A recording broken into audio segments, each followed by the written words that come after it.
तबीयत खराब है। अगर मुझे कुछ हो गया तो टुनटुनी की देखभाल कौन करेगा? मैं आज ही अपने मालिक को बुलाऊंगा कि वो मेरी बेटी को गोद ले ले और उसकी अच्छी तरह से देखभाल करे। आखिर मैंने अपने मालिक की इतनी सेवा जो की है, मालिक मेरी बातों को नहीं टालेंगे। 2 दिन से बीमारी के कारण टुनटुनी का पिता टुन्नू काम पर नहीं जा रहा था। तब उसका मालिक कहता है, अरे टुन्नू, क्या हुआ भाई तुम्हें? तुम 2 दिनों से काम पर नहीं आ रहे हो, इसलिए मैं तुम्हें आज देखने के लिए आया हूँ। सेठ जी, अच्छा किया जो आप आ गए। मैं आज ही आपको याद कर रहा था। ऐसा लगता है अब मैं नहीं बचूंगा सेठ जी। ये मेरी बेटी है टुनटुनी, मैं चाहता था आप इसकी देखभाल करें। ठीक है टुन्नू, मैं अपनी पत्नी से पूछकर तुम्हें बताऊंगा। घर जाकर कड़कनाथ अपनी पत्नी सुंदरी कौवी को ये बात बताता है। सुंदरी कौवी मेरे कारखाने में एक पक्षी काम करता है। आजकल वो बहुत बीमार है। वह चाहता है कि मैं उसकी बेटी को गोद ले लूं। क्या तुम उसके लिए राजी हो? अरे कड़कनाथ, क्या बात करते हो जी? हमारा तो खुद ही एक बेटा है कालू, और मैं वर्कर की बेटी को क्यों गोद लूं? ऊपर से उसकी पढ़ाई का खर्चा, फिर उसकी शादी की चिंता। मुझे तो ये ठीक नहीं लग रहा है। अरे सुंदरी कौवी, तुम जरा दिमाग से सोचो। वो पक्षी जो कुछ ही दिन का मेहमान है, मैं इतना पागल थोड़ी ना हूँ कि मैं एक मजदूर की बेटी को गोद लेकर अपनी बेटी बना लूं। मैंने तो सोचा कि तुम्हें एक मुफ्त की नौकरानी मिल जाएगी। ये तो बिल्कुल पति की बात कही है आपने। अब कड़कनाथ टुनटुनी को लेने जाता है। अपने पिता से अलग होते समय टुनटुनी फूट फूट कर रोती है।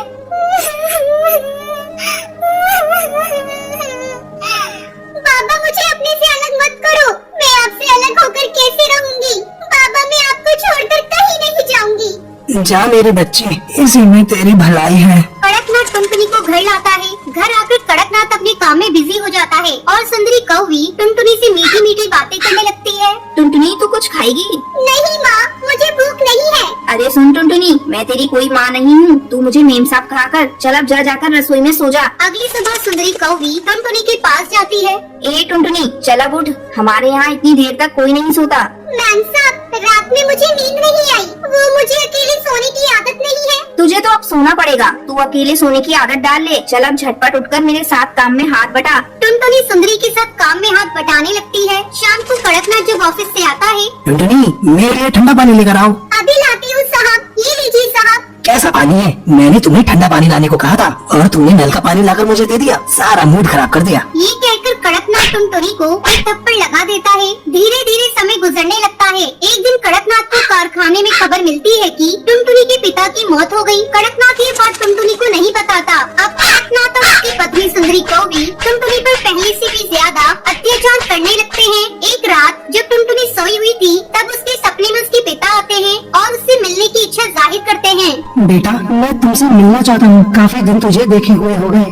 टुनटुनी सपने में अपने पिता को देखकर बेचैन हो जाती है। अब टुनटुनी सुंदरी कौवी के पास जाती है। उस समय कड़कनाथ और सुंदरी कौवी सो रहे थे। टुनटुनी दरवाजा खटखटाने लगती है। मैम साहब, जल्दी दरवाजा खोलिए। मुझे अपने बाबा से मिलने जाना है। मेरे बाबा मुझे बुला रहे हैं। मैं अपने बाबा के पास अभी से पहुँच जाऊंगी। अरे टुनटुनी, इतनी रात हो गई है, तुम हम लोगों को परेशान क्यों कर रही हो? कौन सी आफत आ गई? मैम साहब, अब मैं यहाँ एक पल नहीं रहूंगी। मेरे बाबा मुझे बुला रहे हैं। मैं अपने बाबा के पास अभी जाऊंगी। चुप हो जा कमबख्त, सारी नींद खराब कर दी। कल सुबह बात करेंगे। चल अब भाग यहाँ से। टुनटुनी रोती रह जाती है, लेकिन कड़कनाथ और सुंदरी कौवी पर उस बच्ची के रोने का कोई असर नहीं होता। ये सब कालू कौवा देख रहा होता है और कालू को टुनटुनी पर दया आती है, लेकिन कालू कौवा कुछ कर नहीं पाता। एक दिन सुंदरी कौवी टुनटुनी को बेवजह पीट रही होती है। तभी कालू कौवा वहाँ आता है और टुनटुनी को बचा लेता है। आपने जरा सी भी दया नहीं है? कोई इस तरह किसी को मारता है क्या? अब टुनटुनी यहाँ नहीं रहेगी। मैं कल ही इसे इसके बाबा के यहाँ छोड़ कर आता हूँ। अगले दिन कालू कौवा टुनटुनी को उसके बाबा से मिलाने ले जाता है। वहाँ जाकर टुनटुनी को पता चलता है कि उसके बाबा इस दुनिया में नहीं रहे। ये सुनकर टुनटुनी बहुत रोती है। तभी कालू कौवा टुनटुनी से कहता है, टुनटुनी, अब तो तुम्हारे बाबा भी चल बसे और मेरे घर तुम ठीक से रह नहीं पाओगी। मेरी माँ तुमको चैन से रहने नहीं देगी। तुम अब अकेले हो। तुम बुरा न मानो तो मुझसे शादी करोगी? टुनटुनी को कालू कौवे की बात सुनकर अच्छा लगता है और टुनटुनी इसको शादी के लिए हाँ कर देती है। फिर वो दोनों एक साथ खुशी खुशी रहते हैं।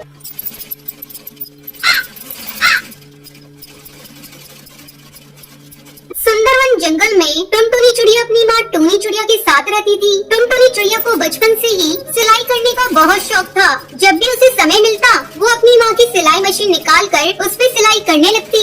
माँ ये देखो ना, मैंने कितनी अच्छी फ्रॉक सिली है। अरे वाह बिटिया, तूने तो बहुत अच्छी सिलाई की है। लेकिन बेटा तू अपनी पढ़ाई पर भी ध्यान दे। मैं तुझे एक बड़ी अफसर बनाना चाहती हूँ। तेरी परीक्षा होने वाली है और तू सिलाई करने में लगी रहती है।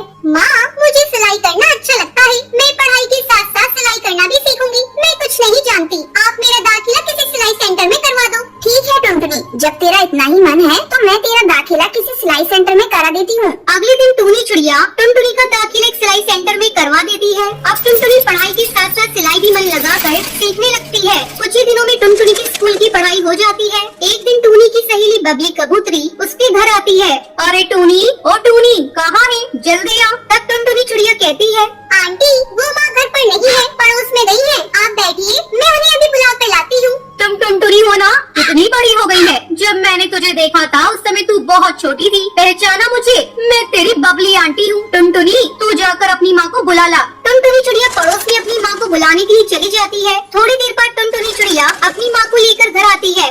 अरे बबली कबूतरी तू कब आई? टुनटुनी तू जा जाकर चाय बना ला। फिर टूनी चिड़िया बबली कबूतरी से बातें करने लगती है। बबली कबूतरी टूनी से कहती है, टूनी तेरी बेटी बहुत प्यारी है। मैं इसे अपने घर की बहू बनाना चाहती हूँ। मेरा बेटा बंटी एक वकील है और उसके लिए मुझे तेरी बेटी जैसी ही संस्कारी बहू चाहिए थी। तेरी बेटी मुझे बहुत पसंद है। तुझे इस रिश्ते से कोई एतराज तो नहीं है ना? नहीं नहीं बबली कबूतरी, ये तुम कैसी बातें कर रही हो? मुझे इस रिश्ते से कोई एतराज नहीं है। मैं लाख कोशिश करके भी इतना अच्छा रिश्ता ढूंढ नहीं पाती। जल्दी टुनटुनी चिड़िया और बंटी कबूतर की शादी हो जाती है। शादी के कुछ ही दिन में टुनटुनी चिड़िया एक बच्चे की माँ बन जाती है। ससुराल में सभी लोग उससे खुश थे। एक दिन बंटी कबूतर टुनटुनी चिड़िया से कहता है, टुनटुनी आज ऑफिस में कुछ ज्यादा ही काम है, मैं रात को देर से घर लौटूंगा तो मेरा इंतजार मत करना। इतना कहकर बंटी कबूतर वहाँ से चला जाता है। लेकिन थोड़ी देर बाद कालू कौवा तेजी से उड़ता हुआ उसके घर आता है। गजब हो गया टुनटुनी बहन, जब बंटी कबूतर अपने ऑफिस जा रहा था तब एक बाघ ने उस पर हमला कर दिया जिसमें उसकी मौत हो गई। इतना सुनते ही टुनटुनी चिड़िया रोने लगती है।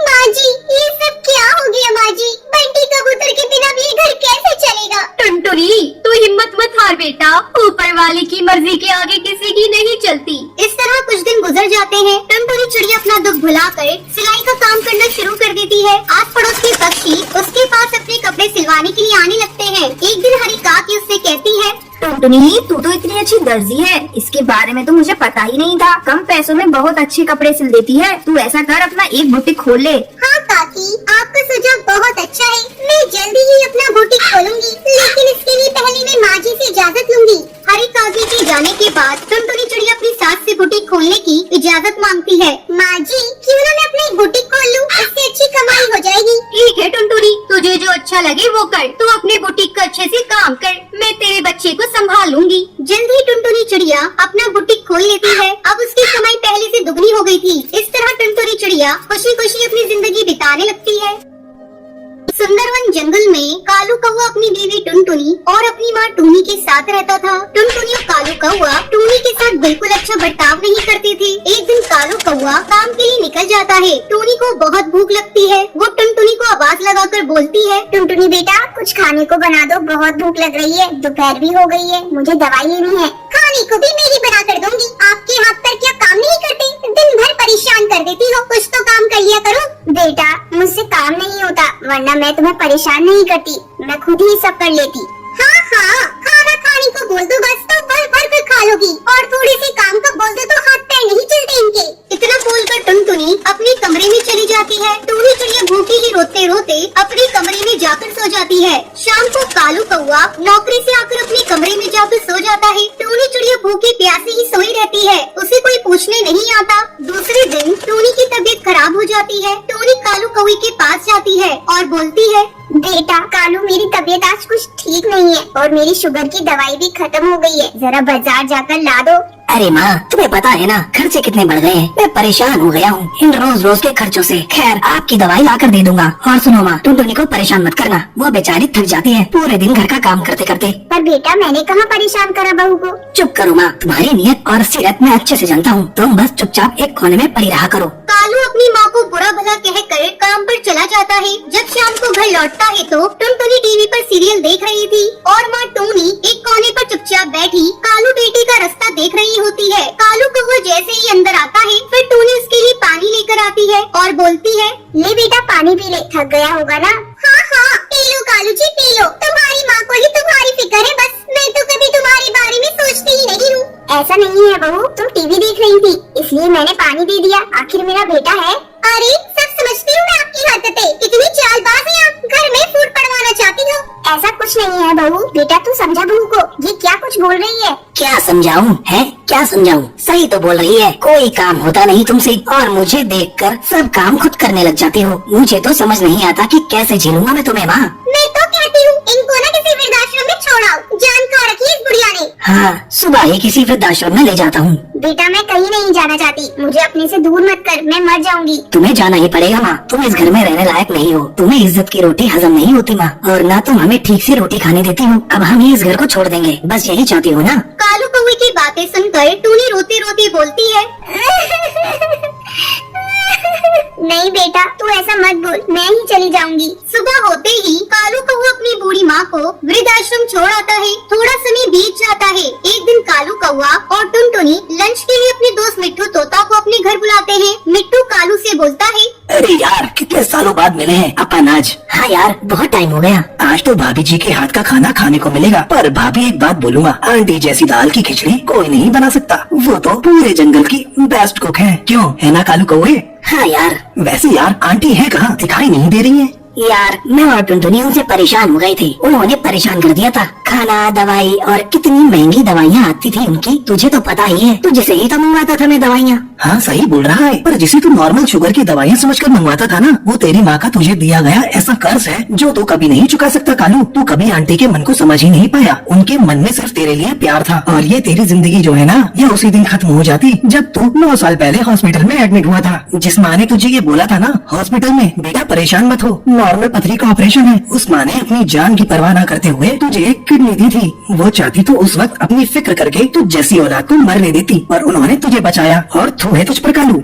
मिट्ठू की बातें सुनकर कालू की आंखों से आंसू बहने लगते हैं। दूसरे दिन ही कालू कौवा सुबह सुबह अपनी माँ को लेने आश्रम पहुँच जाता है। आश्रम में टूनी की तबीयत बहुत खराब होती है और वो बस कालू को ही याद करती रहती है। डॉक्टर कालू को देखते ही बोलती है, कैसे बेटे हैं आप जो अपनी माँ को इतनी तकलीफ में भी यहाँ छोड़ गए। वो आपको इतना याद कर रही है और आप अपने ही जीवन में मस्त हैं। आप जैसे लोगों को अपनी माँ का जरा भी ख्याल नहीं होता। डॉक्टर आप उन्हें ऐसे मत डांटिए, उनकी कोई गलती नहीं है, वो तो मैं ही बार बार बीमार पड़ती रहती हूँ। देखा कितनी अच्छी माँ है, तुम्हारी गलतियों को भी अपनी गलती बता रही है। तुम धन्य हो जो तुम्हारे पास माँ है। इस दुनिया में ऐसे भी पक्षी हैं जिनके पास माँ का साया तक नहीं होता। डॉक्टर की बातें सुनकर कालू अपनी माँ टोनी को रोते रोते गले लगाता है और बोलता है, माँ मुझे माफ कर दे माँ, मैं तेरे कर्जों को कैसे उतारूं? माँ मैंने तुझसे बहुत बुरा बर्ताव किया। माँ जी मैंने भी बहुत बुरी तरह से आपको परेशान किया, मुझे माफ कर दीजिए माँ जी। अरे मेरे बच्चों, माँ कभी अपने बच्चों से नाराज होती है, मैं तो बस हमेशा तुम्हें खुश देखना चाहती हूँ।